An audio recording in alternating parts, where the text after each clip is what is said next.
नमस्कार. महालक्ष्मी आगमनाच्या सर्वांना खूप खूप शुभेच्छा. आजचा जो लेख आहे तो महालक्ष्म्यांवरच लिहिलेला आहे. श्री गणरायांचे आगमन झाले की वेद लागतात ते महालक्ष्म्यांचे. साधारण गणेश स्थापनेच्या दुसऱ्या किंवा तिसऱ्या दिवशी महालक्ष्म्यांचे आगमन होते. अनुराधा नक्षत्रावर सप्तमी तिथीला त्यांचे आवाहन केले जाते. महालक्ष्म्यांचे दोन प्रकार असतात. एक म्हणजे खड्यांच्या गौरी आणि दुसऱ्या म्हणजे उभ्या महालक्ष्म्या. त्यांच्या पूजेत किंवा नैवेद्यात किंवा उत्सवाच्या आनंदात काही लहान सहान भेद वगळता विशेष अंतर नसते. महालक्ष्म्यांना गौराई असेही म्हटले जाते. गौराई माझी लाडाची लाडाची ग, आवडतीला चंद्राची चंद्राची ग. महालक्ष्म्या म्हणजे माहेरवाशिणीचेच रूप, म्हणून तर ही गौराई सगळ्यांची लाडकी. माहेरवाशीण म्हणजे माहेरच्यांचा एक हळवा कोपरा, भावनिक गुंतवणूकच.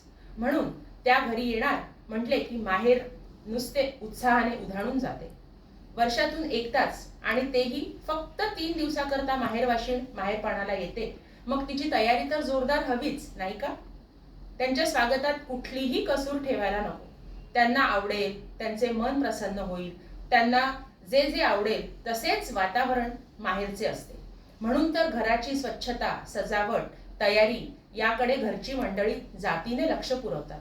त्या येण्याच्या आधीच घराची स्वच्छता, रंगरंगोटी, सजावट केली जाते. त्यांच्या स्वागतासाठी संपूर्ण घरच कंबर कसून कामाला लागते म्हणा ना.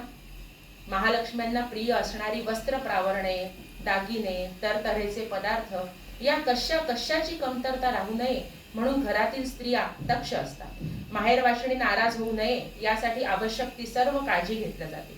त्यांच्या आगमनापूर्वी दारावर मंगल तोरण, रांगोळ्या यांनी घर सुशोभित केला जातो. सोनपावलांनी महालक्ष्म्यांचे आगमन होते आणि अवघे माहेर आनंदून जाते. माहेरवाशिणींचे औक्षण करून स्वागत केले जाते. वाद्यांच्या गजरात माहेरवाशिणी आपल्या माहेरी येतात तेव्हा त्यांच्या मुखावरील आनंद काही औरच असतो. आपल्या स्वागतासाठी उत्सुक असलेली माहेरची मंडळी पाहून त्या समाधान पावतात. त्या येतात ते ज्येष्ठा कनिष्ठा अशा जोडीनेच आणि आपल्या बाळांसह. त्यामुळे माहेर कसे गजबजून जाते. माहेरवाशिणीला काही कमी पडायला नको म्हणून सगळे झटत असतात. त्यांची सरबराई करण्यात कोणी काही कमी पडत नाही. नाहीतर माहेरवाशिणी हिरमुसतील ना. अवघ्या काही दिवसांसाठीच त्या माहेरी येतात. त्यांना आनंदी आणि तृप्त ठेवण्यातच तर माहेरच्यांना सुख मिळते. त्यामुळेच तर त्यांची आरास, नैवेद्य यात कोणी काही कमतरता ठेवत नाही. जो तो आपल्याला शक्य होईल त्याप्रमाणे त्यांची सेवा करतो, त्यांना समाधानी ठेवतो. माहेरवाशिणींनाही स्वतःचे खूप कौतुक करून घ्यायचे नसते बरे. त्यांना माहेरच्यांमध्ये काही दिवस आनंदाने मुक्काम करायचा असतो बस. त्यांच्या सहवासात काही दिवस मजेत घालवायचे असतात. पण माहेरचे मात्र त्यांची सगळी हौस पुरवायला सज्ज झालेले असतात.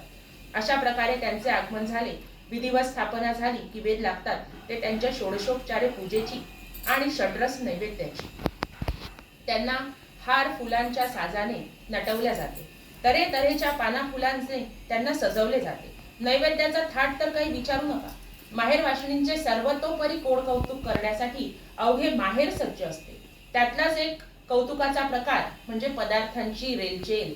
16 भाज्या, 16 कोशिंबिरी, 16 चटण्या, तळणाचे विविध प्रकार, गोडाचे निरनिराळे पदार्थ, मुखवास अशा कितीतरी प्रकारांनी त्यांचे पान सजते. याशिवाय विदर्भातील खास पदार्थ म्हणजे ज्वारीची आंबील आणि पडवळाची कतली अशा पदार्थांचे वैविध्य असते माहेरवाशिणींसाठी. अशी पूजा, असे स्वागत, असा साज शृंगार, असे विविध खाद्यपदार्थ हा थाटमाट पाहून महालक्ष्म्यांच्या मुखावर आगळेच समाधान विलसते. माहेरच्यांनी केलेल्या कोड कौतुकाची पावती त्यांच्या तेजपुंज मुखवट्यांच्या रूपाने दिसून येते.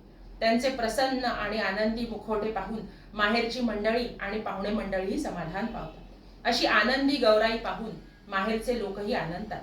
अवघ्या 3 दिवसांच्या मुक्कामाला आलेल्या महालक्ष्म्या सासरी जायचा दिवस जवळ आला की त्यांचे तेज, त्यांचा आनंद, त्यांची प्रसन्नता कुठेतरी कमी झाली आहे असा भास होतो माहेरच्यांना. त्यामुळे तेही खिन्न होतात. पुढच्या वर्षी परत माहेराला येण्याचे आश्वासन देऊन त्या बाळांसह परत जायला निघतात तेव्हा माहेरच्यांना वाईट वाटते. पण शेवटी त्या माहेरवाशिणीस ना, सासरी तर परत जावेच लागणार नाही का. 3 दिवस माहेरी आनंदाने मुक्काम करून त्यांना भरभरून आशीर्वाद देऊन त्या आपल्या घरी जातात. ते पुढच्या वर्षी मुरडून येण्याचे वचन देऊनच. अशा प्रेमाच्या माहेरवाशिणी घरी परत गेल्या की गजबजलेले माहेर सुने सुने होते. एक प्रकारचे रीते पण येते. काही दिवस घर मोकळे मोकळे वाटते, परंतु त्या त्यांच्या घरी सुखरूप पोहोचल्याचे कळले की माहेरचेही निश्चिंत होतात आणि त्या पुढील वर्षी परत येण्याचे स्वप्न बघायला लागतात. धन्यवाद.